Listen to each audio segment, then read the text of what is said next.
The night air over Willow Creek carried the scent of rain and regret, rolling in with the thunder that trembled across the vast Montana plains. A storm was coming, both in the skies and in their hearts. The wind howled through the barn rafters as the lantern light flickered, casting trembling shadows on the wooden walls. Claire stood there, her fingers wrapped around the edge of her worn denim jacket, her heart racing faster than the storm outside.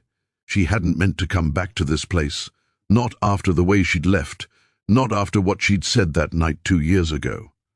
But life had a cruel way of circling back, forcing her to face the ghosts she'd tried to outrun. "You shouldn't be here," a deep voice echoed from behind her, firm yet threaded with something softer, something dangerous. She turned slowly, and there he was, Eli Thompson, the man she'd once loved, the rancher who'd built his world around the silence she'd left behind. He looked older, broader, and the years had carved strength into the lines of his face.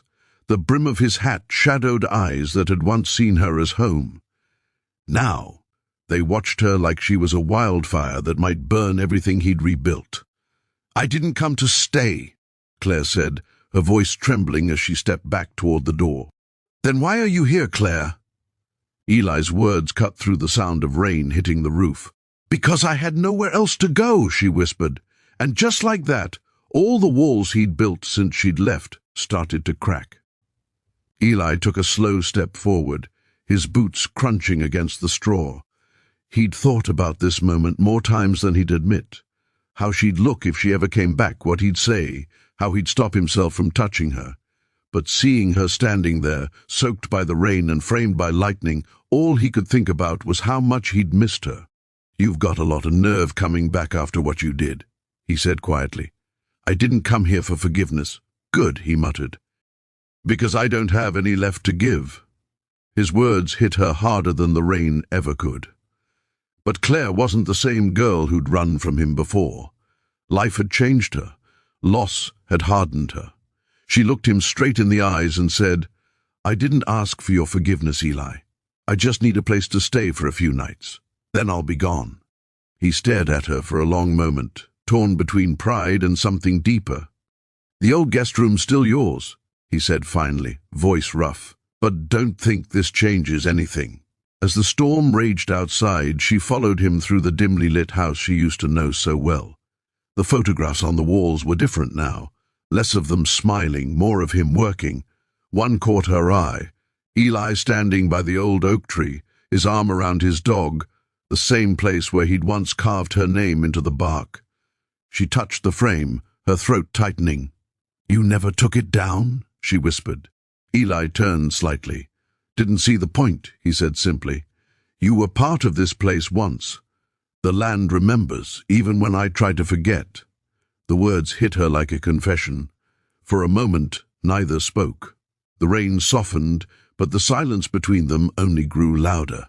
Later that night, Claire stood by the window of the guest room, watching lightning crawl across the horizon.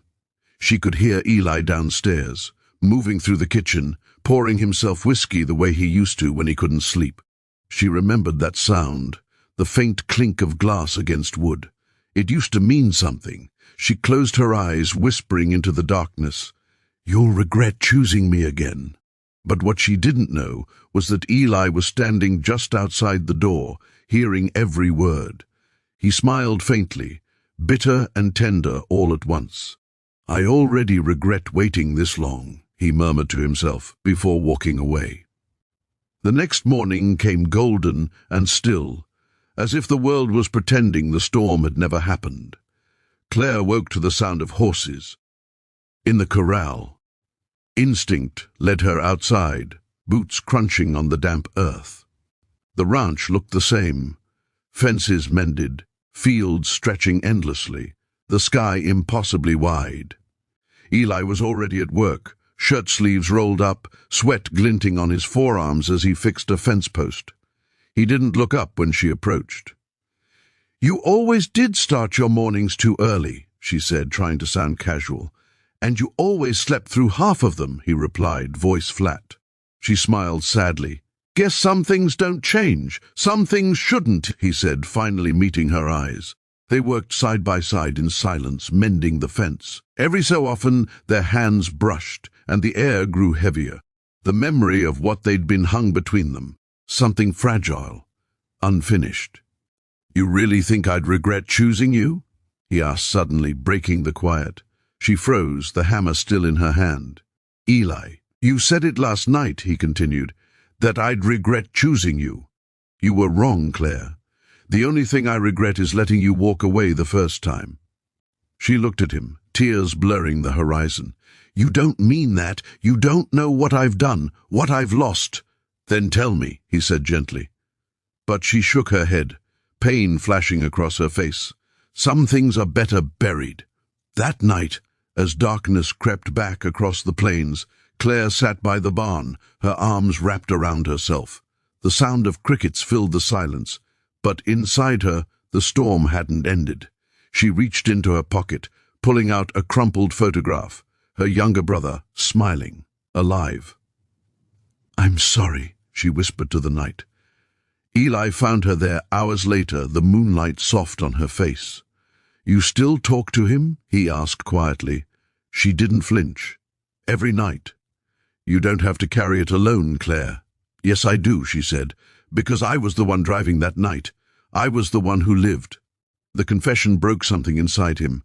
He knelt beside her, his hand trembling as it reached for hers. "You should have told me. I couldn't. You'd have looked at me the way everyone else did." "No," he said. "I'd have held you tighter." For the first time in years, she let herself cry. He pulled her close, the scent of rain still lingering on his skin. "You don't have to run anymore," he whispered. "You don't have to hide here either," she said, her voice breaking.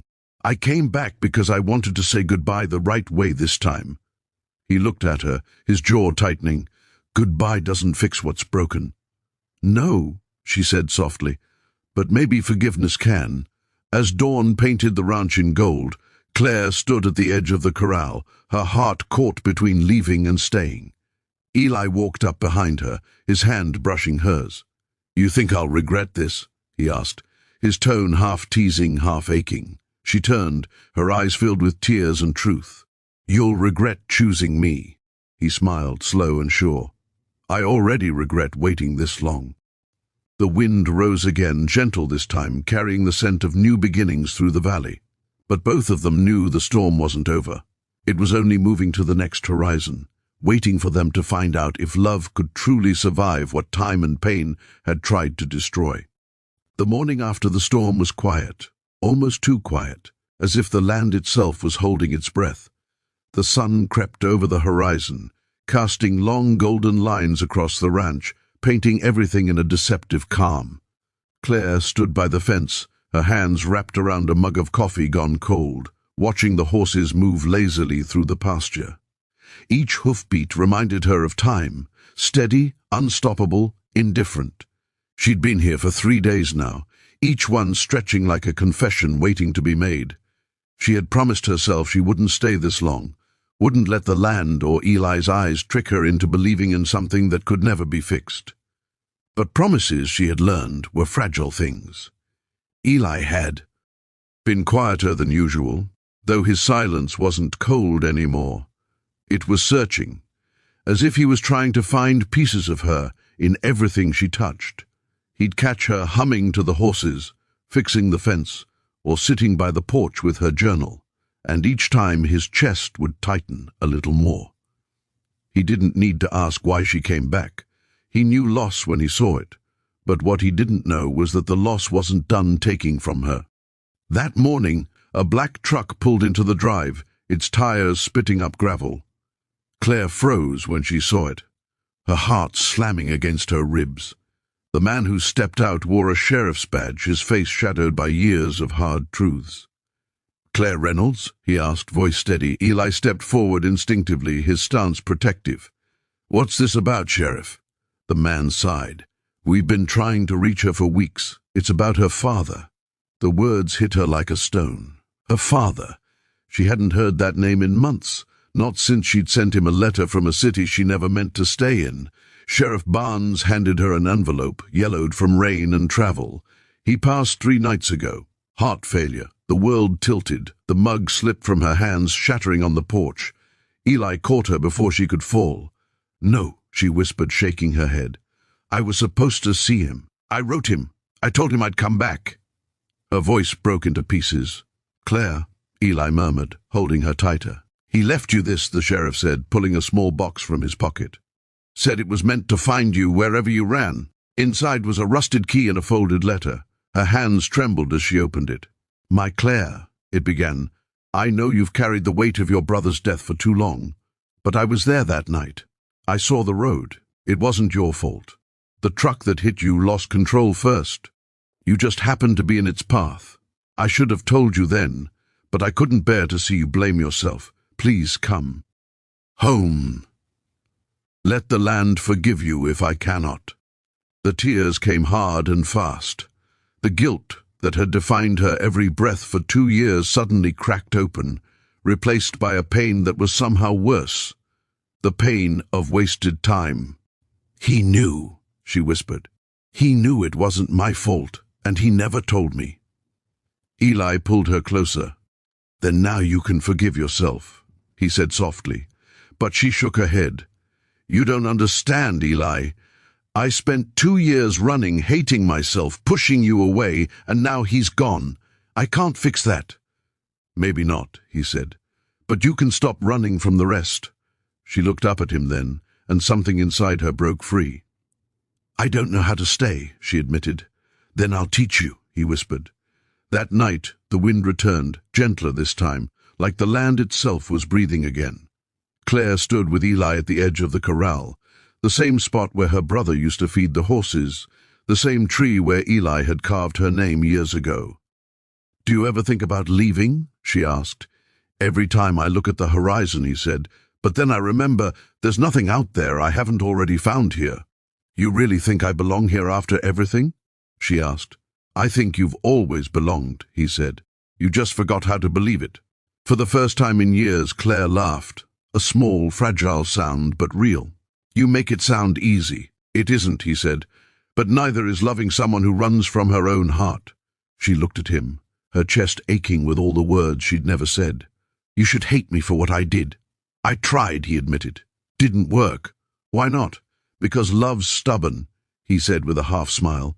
"Kind of like you." The days that followed felt different, lighter, but filled with the kind of silence that heals instead of hurts.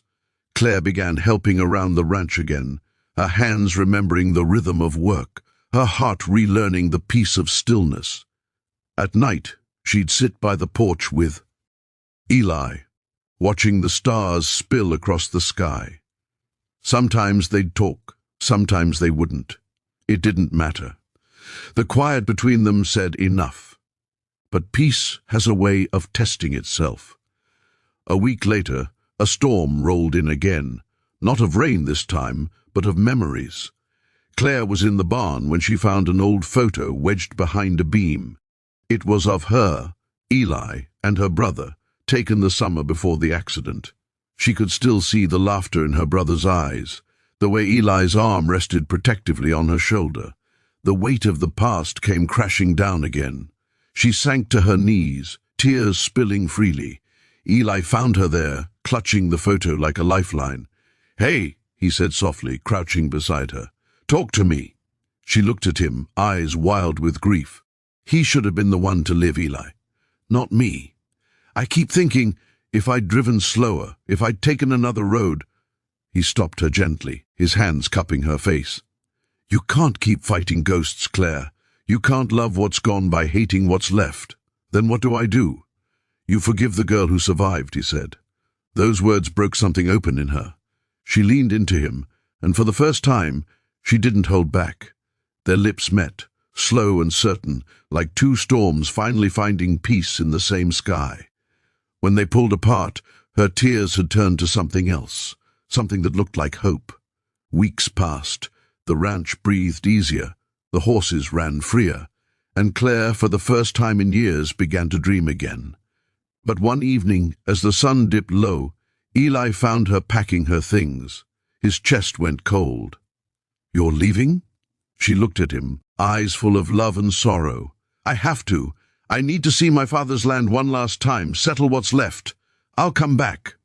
He shook his head, voice low. You promise? I swear it, she said. You once told me you regretted waiting this long, she whispered. Don't wait for me again. He stepped forward, brushed his thumb along her cheek. Then don't give me a reason to. She left the next morning, the dawn rising behind her like a blessing. The ranch felt emptier, but different this time, like something had finally been set right. For days, Eli worked in silence, counting sunsets and promises, until one evening, just as the horizon burned orange, he heard it, the sound of a truck pulling into the drive. He turned, heart hammering. Claire stepped out, dusty and smiling, holding a small sprout in her hand. Thought we could plant something new, she said softly. He smiled, the kind of smile that carries both pain and peace. Together? Always, she said. They planted the seed beneath the old oak tree, the one that still carried her name. As they knelt in the dirt, hands side by side, the wind whispered through the branches above them, soft and forgiving. Somewhere, her brother's laughter seemed to echo in the distance. And for the first time in a long, long while, Claire didn't flinch from it. She looked up at Eli, eyes glistening. You were right, she said. About what? About love being stubborn. He smiled. Good thing I am too. As twilight wrapped around the ranch, the two of them sat beneath the tree, their fingers interlaced, the stars waking one by one above them. She leaned against him, heart steady, whole. Eli, she whispered. Yeah? If I ever forget what peace feels like, then I'll remind you, he said. She smiled, closing her eyes. You'll regret choosing me one day. He kissed her forehead, voice low, certain, eternal. I already regret waiting this long. The ranch exhaled beneath the stars. The wind carried the scent of rain and renewal. Somewhere in the stillness, the past finally let go, and love, stubborn, unbroken, and timeless, took its place.